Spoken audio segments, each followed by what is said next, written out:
Olá, tudo bem?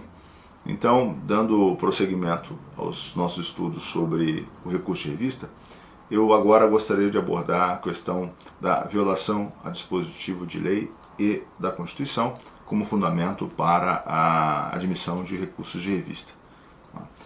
Este pressuposto, esse fundamento, é um fundamento que vincula o relator no caso de haver o reconhecimento da violação. Isso significa dizer que, se o relator do recurso de revista no TST reconhecer a violação, necessariamente, quando da análise do mérito, ele deverá dar provimento ao recurso. Então há uma vinculação. Pois bem, a CLT diz que essa violação deve ser, em primeiro lugar, literal e direta. Essas qualificações são importantíssimas. Literal significa que está compreendido no próprio texto. Se pode depreender a ofensa do próprio texto. Para usar uma explicação que o Pontes de Miranda costumava dar, não basta reconhecer que a lei diz A e a decisão diz B. Aqui não há divergência, ou melhor, não há violação. O que há é a aplicação da lei de forma diversa do seu texto, mas não uma contrariedade flagrante.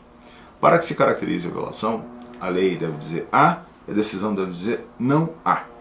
Vou dar um exemplo para que nós possamos compreender isso. Imagine que o juiz do trabalho, ao se deparar com uma situação na qual se discute a base de cálculo adicional de insalubridade, afirme categoricamente, ao contrário do que diz a CLT, que a base de cálculo do adicional de insalubridade não é o salário mínimo, o que também contraria a súmula vinculante número 4. Pois bem, se o juiz disser isso, isso de fato destoa da literalidade do texto, é uma contrariedade flagrante. A violação, portanto, é literal. Diferentemente do que ocorre se o juiz afirmar que, de fato, a base de cálculo adicional de insalubridade é o salário mínimo, mas, naquele caso concreto, por salário mínimo deve-se entender o salário base do empregado ou o salário normativo, o piso salarial fixado na norma coletiva. Nesse caso, ele está fazendo um exercício hermenêutico e depreendendo uma interpretação, depreendendo uma conclusão, extraindo uma conclusão, para ser mais preciso, extraindo uma conclusão do texto, da literalidade do texto. Não há uma violação direta, portanto. Muito bem, além de ser literal, a violação tem que ser direta. E o que significa isso? Significa que nós não podemos admitir, para caracterizar a ofensa ao dispositivo, que seja necessária a análise de uma eventual violação de um outro preceito. Isto é mais frequentemente visto no caso dos dispositivos constitucionais. Então imagine, por exemplo, o caso do artigo 5º, incisos 54 e 55 da Constituição Federal. Vamos imaginar que a discussão gira em torno do devido processo legal. Em regra, para se concluir pela violação ao devido processo legal, é necessário fazer uma análise prévia de uma eventual vulneração das regras processuais previstas na legislação ordinária. Então, nesses casos, a violação ao preceito constitucional será indireta.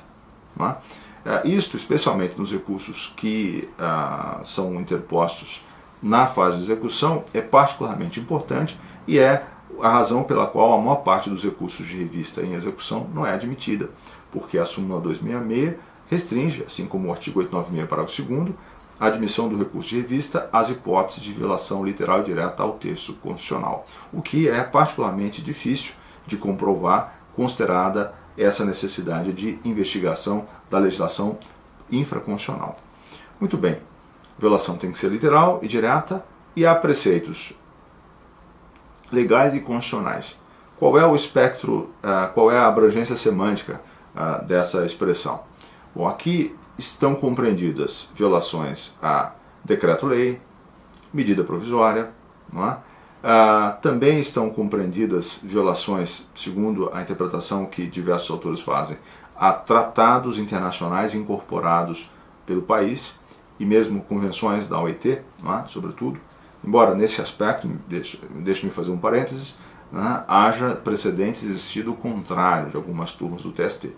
Mas uma vez incorporado o nosso ordenamento jurídico, por meio do procedimento que tem como ápice a ratificação, essas normas têm o status de, no mínimo, norma infraconstitucional, de lei ordinária. portanto seriam passíveis de violação, e isto poderia servir de fundamento para o recurso de revista.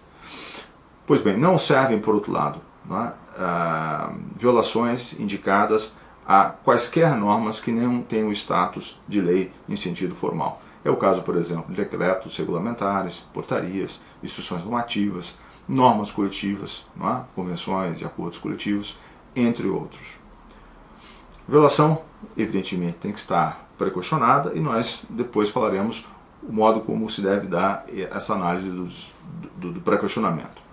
Por ora, basta ressaltar que essas violações têm que ser indicadas de maneira explícita no recurso. E aí eu costumo sempre orientar os advogados que trabalham aqui conosco a indicar no próprio título do tema, por exemplo, horas extras, já indicar aí a violação ou as violações presentes. Traço no título já em caixa alta, violação aos artigos tais, tais e tais.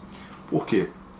Isso é muito importante que saibam. Esses recursos todos são lidos na tela de um computador, e por isso o nível de atenção e a capacidade de apreensão dessas informações é baixíssima, de modo que é necessário lançar mão de alguns expedientes para que essas informações sejam lidas muito rapidamente e fixadas.